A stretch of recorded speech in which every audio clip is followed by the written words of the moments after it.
Alright, it's been a long time everybody, but today we start talking about our very last philosopher of the semester. And that man's name is Friedrich Nietzsche. Alright? Friedrich Nietzsche he encompasses all of existentialism, a lot of metaphysics, and at the end of the day is at the crux and the core of everything the Matrix. So the four sections that we're going to be discussing about old Nietzsche will be, first of all, the will to power, then the master-slave morality, the path to becoming the Übermensch, which is also known as the Superman, and finally, something known as eternal recurrence, something that we will dive right into when we look in our books a little bit later. But let's start. All right. Friedrich Nietzsche was part of the German idealists. The German idealists believed that all of reality could be boiled down to certain philosophies that were very mechanistic. And what I mean by that is that before you can even come up with a concept of a Superman, that there was a very mechanistic process one would have to go through before one could become an Übermensch, for example. But at the end of the day, or should I say, at the beginning, we have what is called the will to power. Alright? Nietzsche believed that everything in the universe revolved around the will. Now, will is more of like a general force. It underlies all of reality, not just human behavior. And Nietzsche claims that it's the will to overcome, the will to become a master in one's trade, where we can begin to measure our own will to power. Now, obviously, there's opposite ends of the spectrum when it comes to power. There's those with it, and there's those without it. But as we will see, even those that have a high will to power are entirely dependent upon those that have a low will to power, and likewise, or vice versa. Right? However, Nietzsche made the claim. He says that where there is life, wherever a life exists, so does obedience. Wherever life exists, so does obedience. And obviously, where obedience exists, there must also exist command.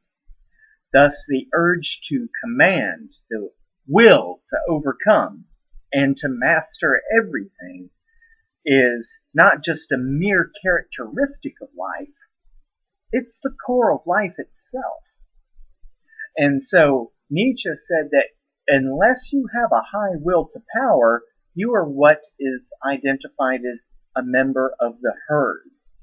Those that have a high will to power, well, those who have a high will to power, he uses a metaphor that says, on one side of a chasm, right? A chasm, imagine this great big hole in the ground, and there's two sides. On one side, you have those with low will to power, and those that on the opposite end are those that have the really high will to power. But mankind is simply the rope that attaches the low will to the high will. So essentially we are a very continuous, evolving, living organism that seeks to obtain the highest amount of power we can. Now, that's not like power in a sense of gangster or the mafia, so to speak, but rather, Nietzsche said that if one has a high will to power, then one also has the ability to create.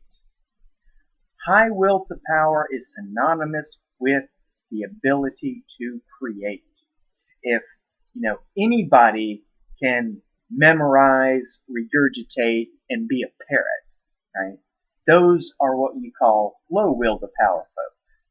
High will to power folks are those that kind of what I force you to do in homeworks and exams.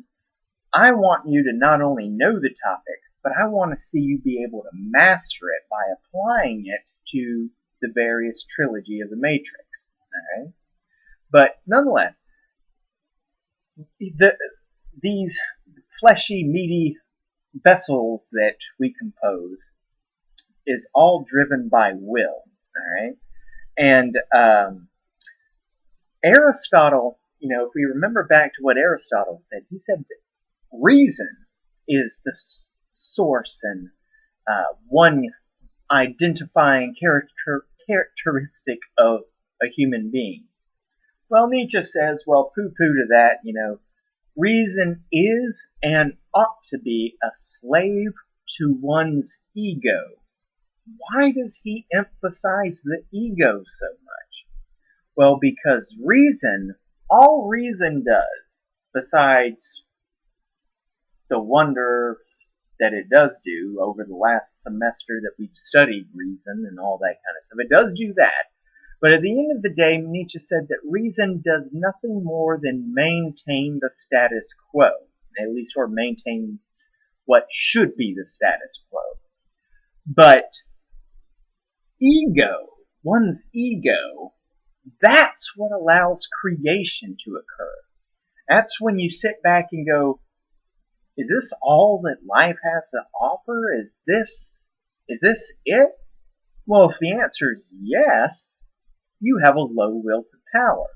You are more prone to the reason, or in the worst case scenario, according to Nietzsche, you are one that's guided by faith. But ego's the one that makes you say, I've had enough of this.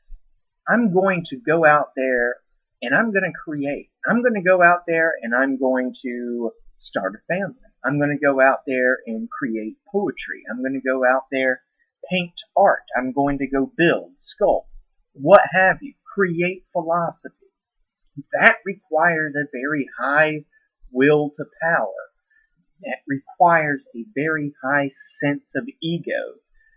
I hate to compare Nietzsche to Donald Trump, but it does relate well. Donald Trump once said in an episode of Celebrity Apprentice, "Show me someone without an ego, and I'll show you a loser."